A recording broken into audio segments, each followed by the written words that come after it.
Blanche Rebbe says that the non-Jew, the righteous non-Jew, we call the Noahide, which in Hebrew is called Chasidei Umos Ha'olam, from the righteous of the nations of the world, you. So Chasidei Umos Ha'olam, the righteous non-Jews, the Noahides, of course, they acknowledge God. That's the foundation of being a Noahide, is a belief in God. But the Rebbe says that it might not necessarily be Emunah. Emunah means belief. So how could I say they have a belief in God and we're not calling it belief? Like, what is it then? And the Rebbe says, because it's possible that a Noahide could believe, we use the term believe in God, from logic, from reason. Looking at the world and saying, is it possible this world created itself? Well, surely there must be a God. Looking at this world and seeing the patterns of every snowflake being so unique, properties of this world that are so deliberately designed, and really the only planet in the universe for human life, looking at the marvels of the human eye, looking at so much of the intricacy of our planet and saying, well, there must be a creator.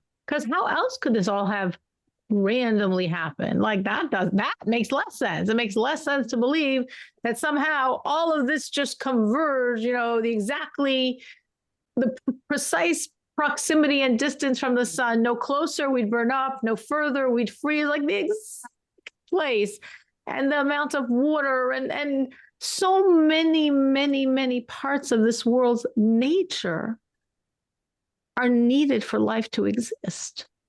Like a very interesting phenomena with water. Just an example. I'll get the science right.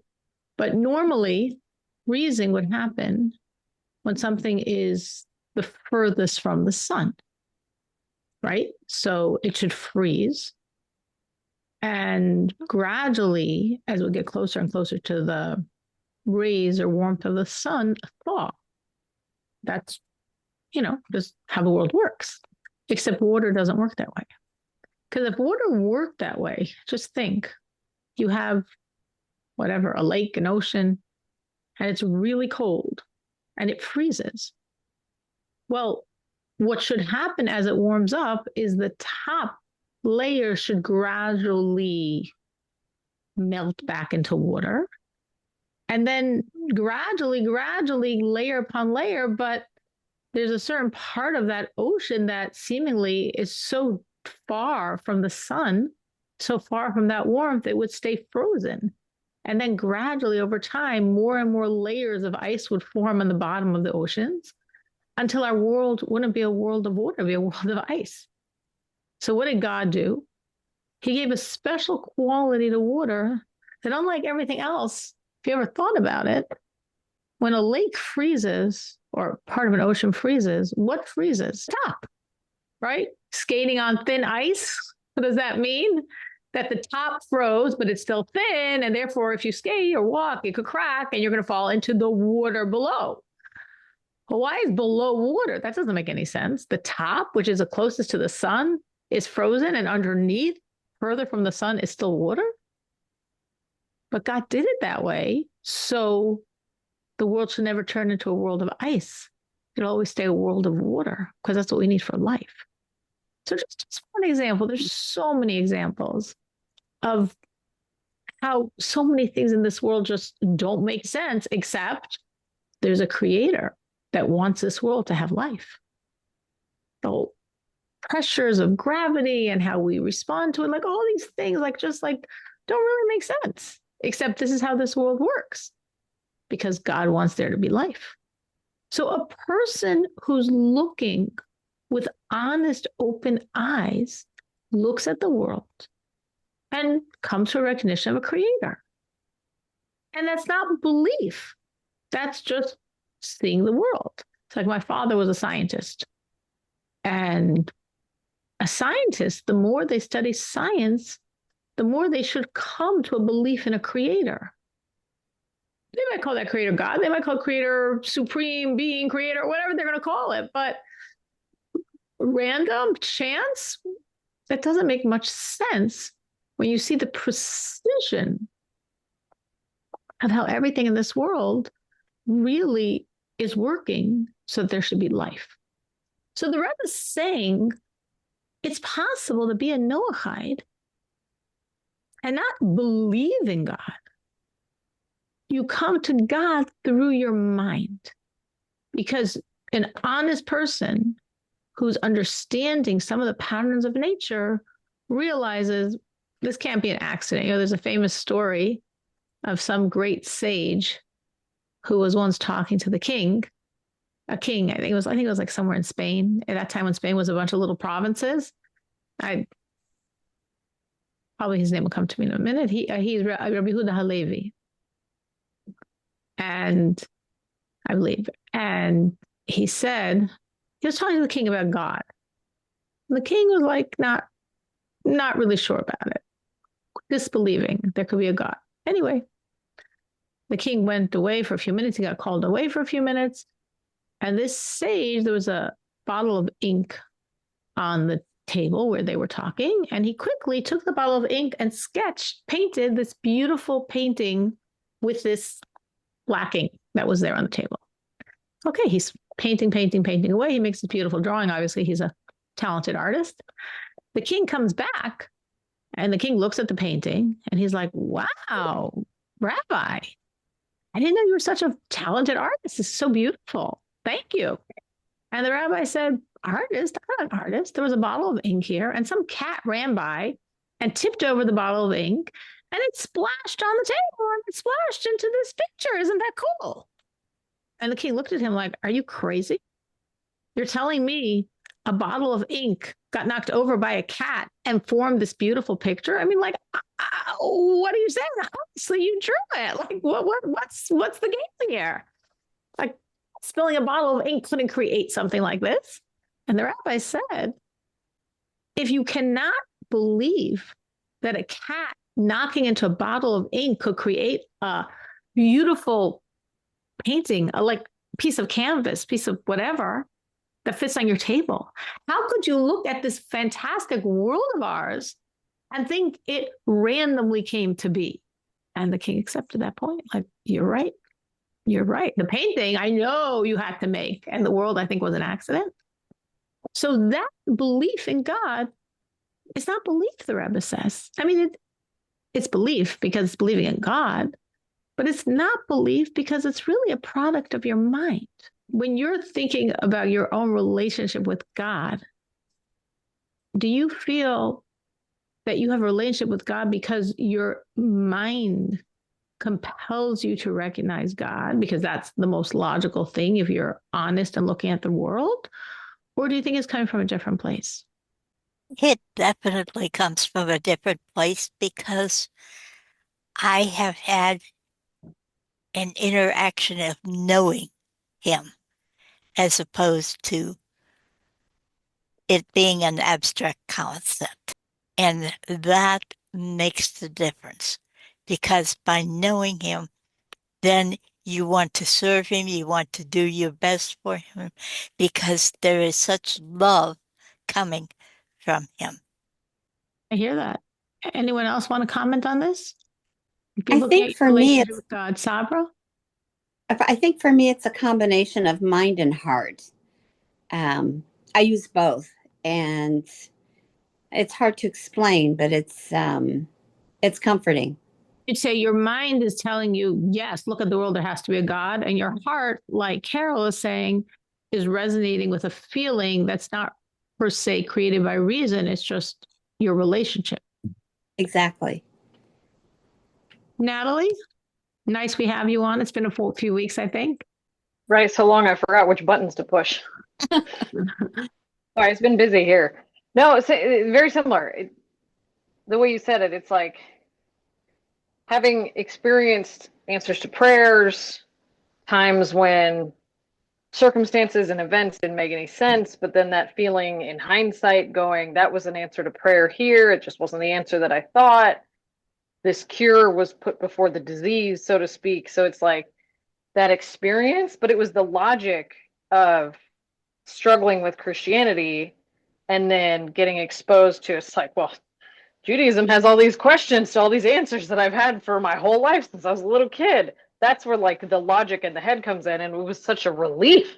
Like, there's answers. This is wonderful. That was great, right? Which was also an answer to prayer.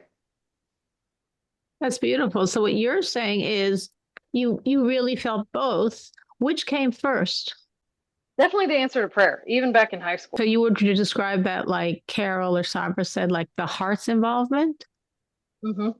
So the heart piece came first, and the heart piece, you're saying, so Carol says sort of like or Sabra said like a love, Carol's like a love. You're saying it was like just seeing God's reality. Well, actually, Carol also brought that point, as seeing God's reality, like not intellectually, it's just there because, like you're saying, I pray and I see it. I see God's response. Mm-hmm. So that's not coming from a product of my mind. That's my heart responding to God's reaching out to me and God responding to my prayers. But then an additional component, which you're saying was very important to you, is that your mind was satisfied after having so many years of questions and questions and questions that no one had answers for, and suddenly finding, oh no, there actually are answers. Like the questions are not unique and unusual and strange and wrong. And, displaying, inappropriate direction. They're legitimate questions. And guess what? There's answers. So Even better. Mind and heart. I think the reason mine was heart so much at the beginning was because I was 7. And I asked God if he really cared about me, and he answered me. And then as I matured and the mind came more into it through prayer and looking, then it became both. But the essence started there. Your initial point was the heart. Yeah, that's a good point for you to add, Carol, because what you first told us was like a heart. And now you're saying, yeah, of course it was both, and it should be both. But by you, as Natalie's saying, also by her, the heart came first. And you're saying very similar to Natalie because you prayed and you got answered.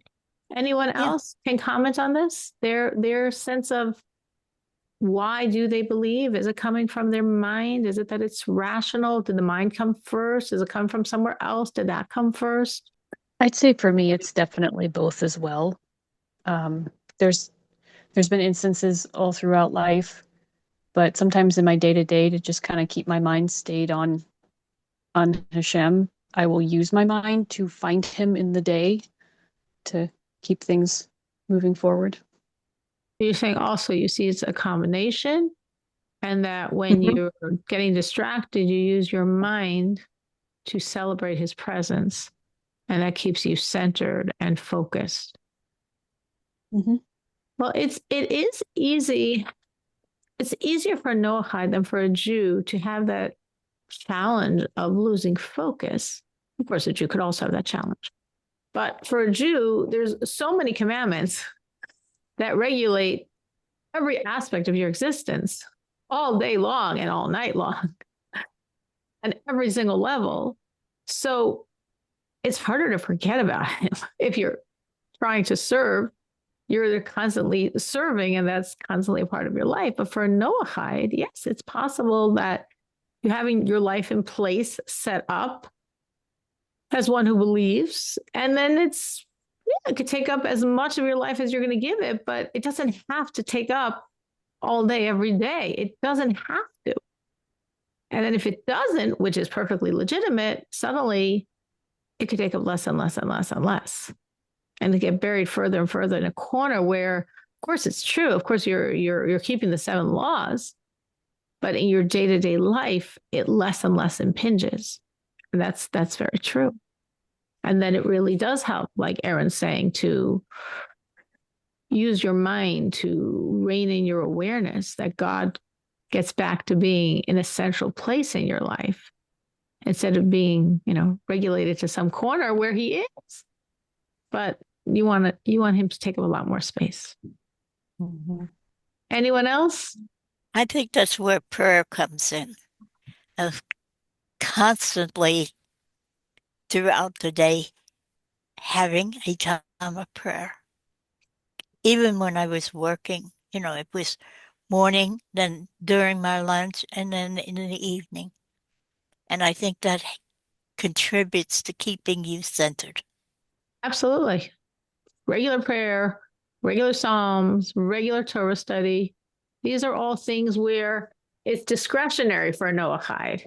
So you're supposed to study Torah, you're supposed to pray. It's good to say Psalms, but how much space you're going to give it, that's up to you. And I agree with Carol. When you give it more space, God more and more takes over the space you're giving him in your life. And that's beautiful. The fact that you're keeping the laws is expressing your belief in God. And all the laws are really foundationally based on this concept of, this is a term for it, Lasheves Yitzara. The world was created to be settled in a civilized way, in a moral way. It should be a good world, an ethical world, a moral world, a world of civilization. So the commandments of the Noahide, a lot of those commandments are feeding into this concept of to make the world a world that's God's home, a world that's a civilized, moral, ethical world. That's what the Noahide commandments are doing.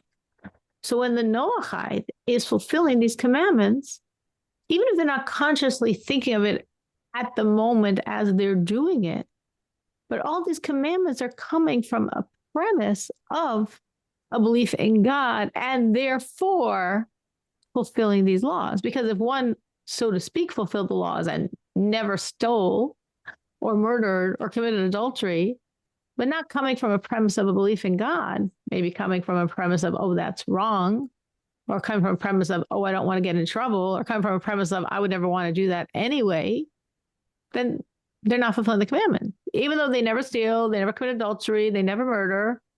But if it's not coming from a premise of God, it's not the commandment. It's good. We're glad that they're not stealing or committing adultery or murdering, but it's not the commandment. For it to be considered a Noahide fulfilling the commandment, it's because there's a God and this is what God commanded.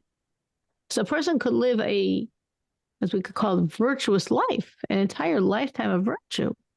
But if they don't do these virtuous acts because of a belief in God, and we're glad they're doing good things, but they're not fulfilling the commandments. They don't have all the merits of being a Noahide and all the commandments done by a Noahide because they're not a Noahide. They just happen to be a good person. So they're living a good moral life. And a good moral life looks pretty much like what it looks when a Noahide keeps the laws. But in the headspace, it's different. Because for a Noahide, keeping the laws is an expression of belief in God.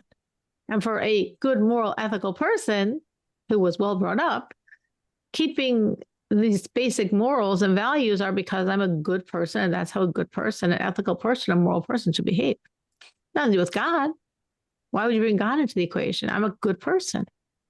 So therefore, because this person didn't bring God into the equation, it's not commandments. But if a person does, it is. It definitely is a commandment, and it is expressing the Noahide's belief in God.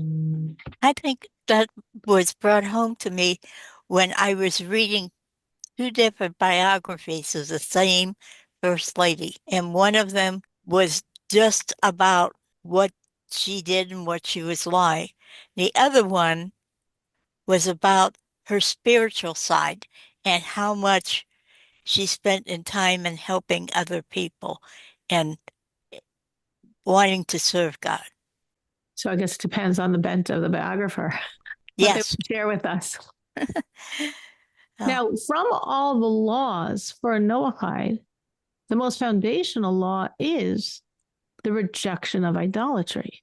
Because as we're saying, if every commandment is an expression of my belief in God, and because I believe in God, I'm not murdering him, because I'm not because I'm a good person, a moral person, an ethical person, and a kind person, and I'd be scared to get in trouble person. No, because I'm a believer in God. That's why I'm not murdering.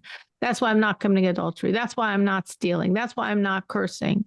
That's why I'm honoring my parents. So that's why I'm giving charity. That's why I'm praying. So if all the acts that God asks of the Noahide one is doing because of this belief in God, that means the most foundational commandment is this rejection of idolatry. Because as we reject idolatry, we're expressing our belief in God, in one God, is only God, in nothing but God. And with that foundation, we build everything else in our relationship. So if we don't have that foundation, what are we doing the commandments for? Like, what are our commandments? And if we do have that foundation, every commandment is truly expressing your relationship with God. It's like there's a story in a midrash explaining this point, saying that a king came to whatever the countryside, and the people say, oh, tell us your decrees, tell us your decrees.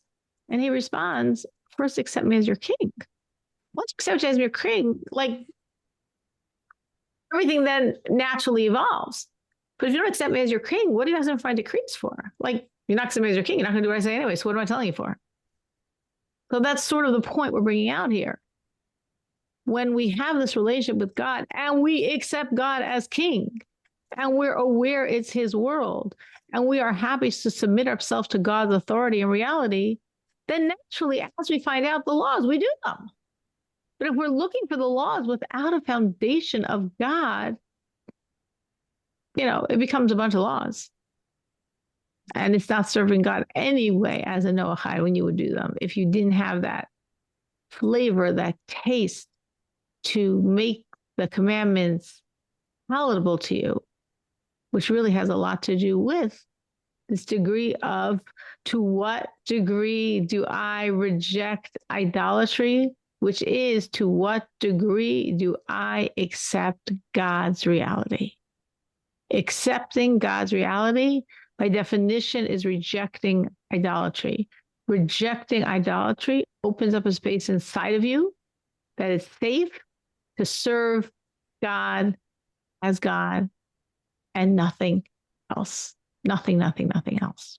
Now, this idea that there's a creator is not a new concept.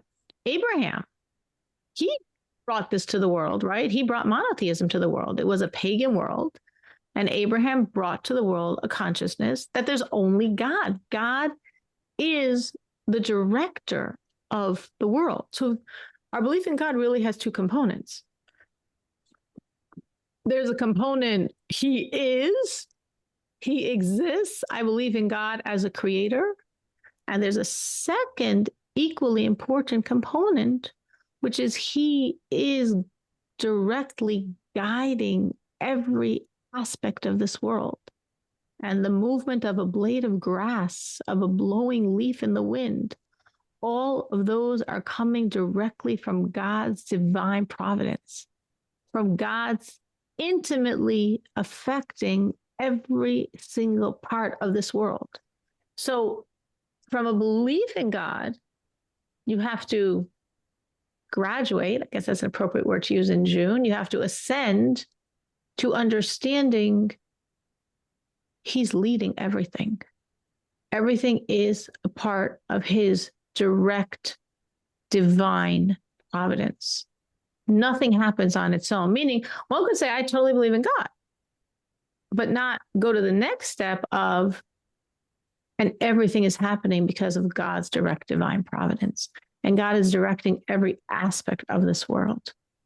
So can you reflect on when you moved in your journey from point A to point B, from your awareness of a God like Sabra and Carol and Natalie shared, God's answering prayers, God being there, and the mind asserting God's reality, and as Erin said, keeping the mind focused and seeing God, from awareness of God to the next stage, and what transferred you to the next stage, which is he's directing everything. Everything is an aspect, a product of his divine providence. Even things that might seem very insignificant, like we're saying, the blowing of a leaf, the blowing of a blade of grass in the wind, like what difference does it make? It doesn't make a difference if we don't see how it makes a difference. Everything God is uniquely orchestrating for very specific reasons that sometimes we have no clue and we'll never have a clue. And sometimes we have a clue, and sometimes later we figure out a clue, and sometimes we don't. But that doesn't take away the belief that every single thing in this world is coming from God's specific divine providence. So can you remember when you progressed from believing in God to understanding He is directing everything in the world?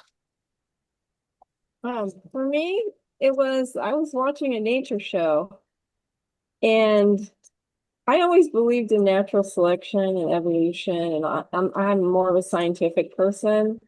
And they were showing this beautiful little bird standing on a limb, and it had about a 5 foot wingspan. These beautiful feathery wings were blowing in the air, and it was so gorgeous. And I thought, there is no reason for him to look like that. There's no purpose through natural selection or anything. It was just magnificent. And I thought, something created this bird. And for whatever reason, and that was the point in my life where I knew for sure that there was a creator of the universe. And that has never left me. That's such a beautiful story, Mary. Mhm. Wow. That's like, okay, so the sage drawing the picture to bring the king to this awareness. God just had you going on, I don't know, National Geographics or something, some channel. And you're like, whoa, you're not the king that you're so like, no, something that happened on its own. You're like, there's no way that happened on its own. There'd be no point in that happening on its own. There must be a God. Yeah. That's a beautiful story. So from that point, did you progress to understanding He's directing everything of creation? Yeah, including me. I mean, it helped me know that God created me, and I have to follow Him as His creation. Yeah. So do you remember what brought you to that next stage? Not just that God is a creator, but that He's directing the world? I think it was scripture and studying different religions and solitude, meditation. Meditation. Yeah. Beautiful.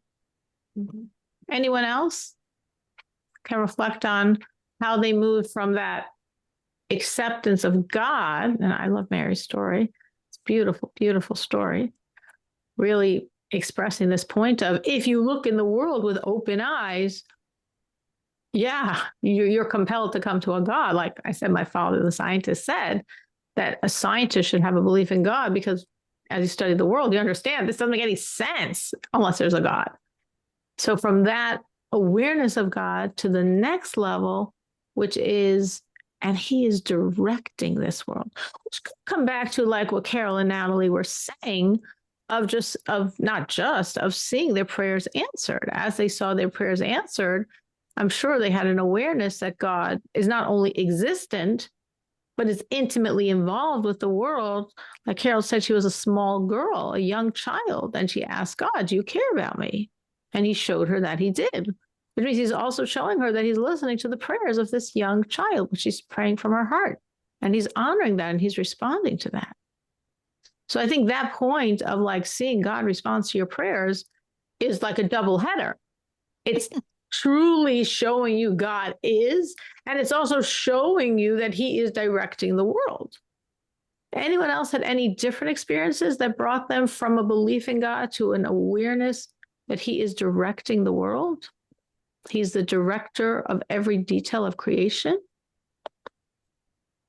I think two things that helped solidify beyond what I said is when we lived in Chicago and we would go to my great-grandmother's farm and I would see the animals being born. I would see the corn being brought in and made into flour and things like that. And then my dad would take me to what is now the Museum of Science and Industry. Then it was the Rosenwald Museum. And when you first walked in, to your right, there was a huge thing about Egyptian mummies, and you could see all the things associated with that. And then you went on, and it had another thing about Rome, and then it had the airplanes hanging above from World War II and World War I. And I just saw that, and I knew that God had to be working for all these things to happen. And they did not just happen, that So what you're he saying made is them. the same way we have a belief in God because we look at this world, like Mary said, and like, no way did that bird just naturally evolve. Right. No way could a bird have such beauty. It's not needed. You're saying in the natural selection process.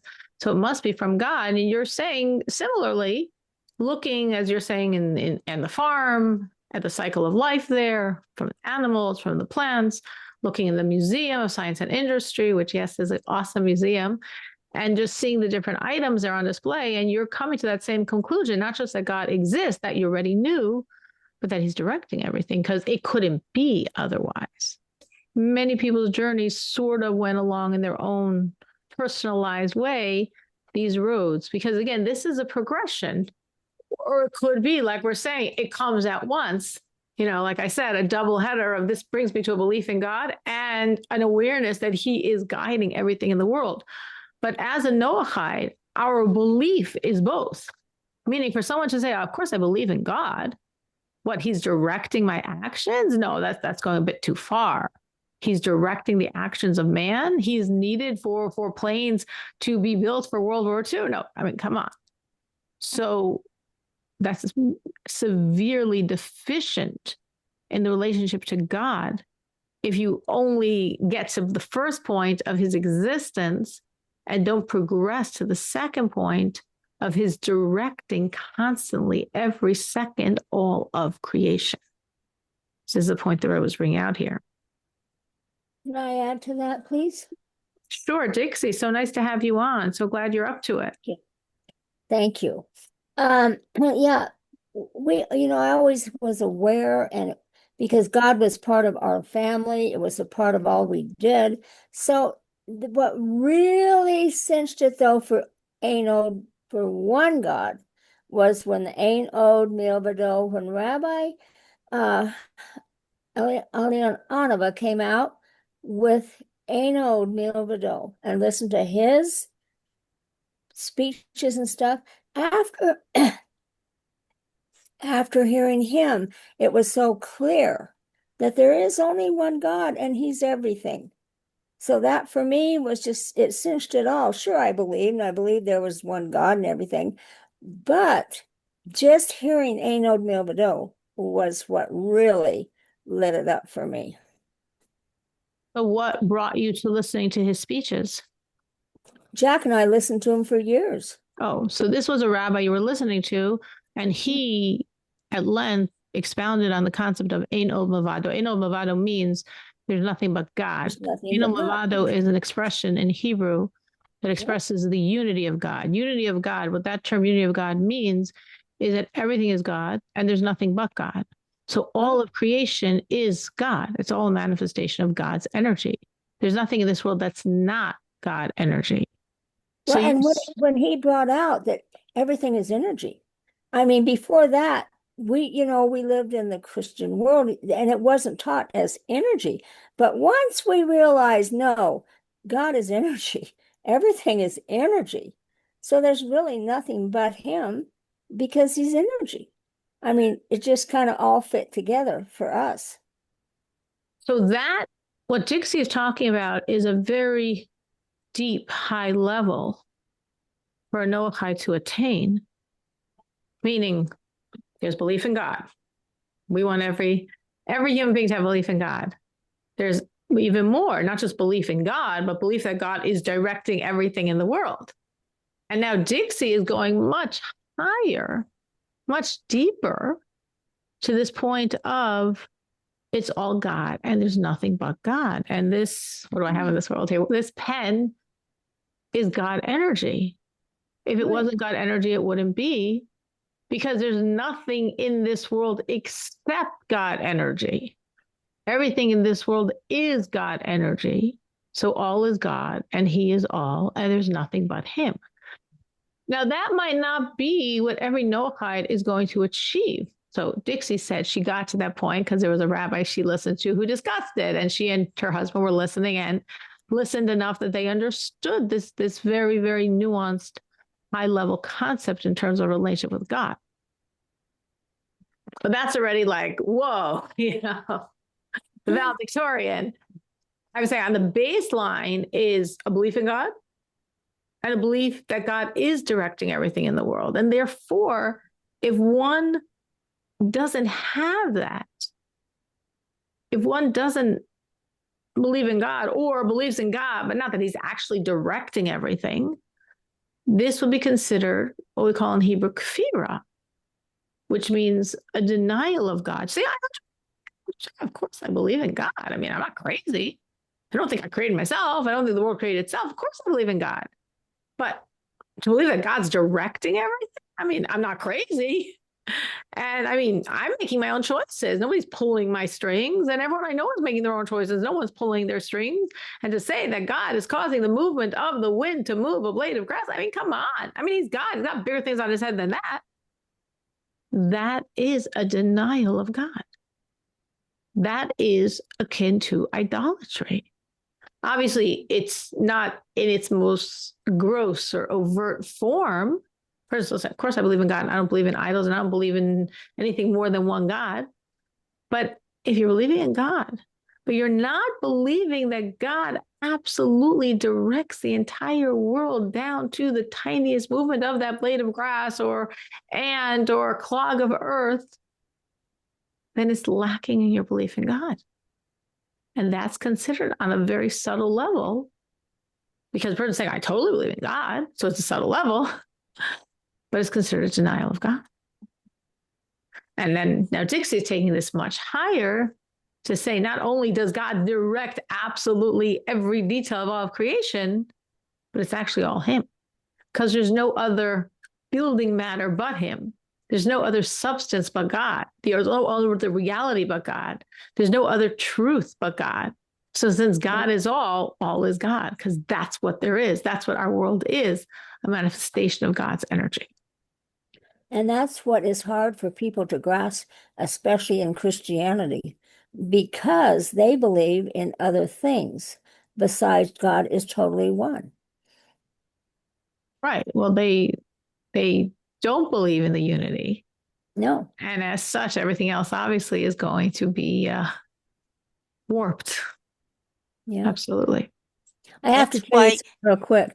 I have my hat says Ein Od Milvado on it. And I wear it constantly. I actually, though I'm afraid I've lost it at the hospital. I'm kind of upset. Oh. But people say, well, why do you always wear that white hat? And I say, because everywhere I go, somebody asks me, what does that say? And soon as that said, then I tell them it's God, and I tell them the whole, what it means, and they'll sit back. Oh, well, that makes sense. So it's just awesome. So you're a walking commercial billboard. Yeah, like my every hat good is. billboard, you need a hook. We need a hook to grab the attention of the audience. Why should they pay attention to this commercial and no other commercial? So Dixie has her hook. She has her hat with that sentence. It's going to grab someone's eyes, and someone's going to ask her. And this is a wonderful opportunity to talk about God. That's beautiful. All of you should wear such hats or scarves or pins. That's beautiful, because this is how you have the opportunity to give the world the message of the reality of God. And that's wonderful and very, very wise. And it's so exciting because it never fails. It just never fails. Somebody will say, what does that mean? There's always someone that's going to ask, and then there's always an opportunity for you to answer. Yeah. I think I'm going to put that on one of my shows. Okay. Dixie, you've got a follower. You got someone that's saying, I like it. I'm doing it too. Good.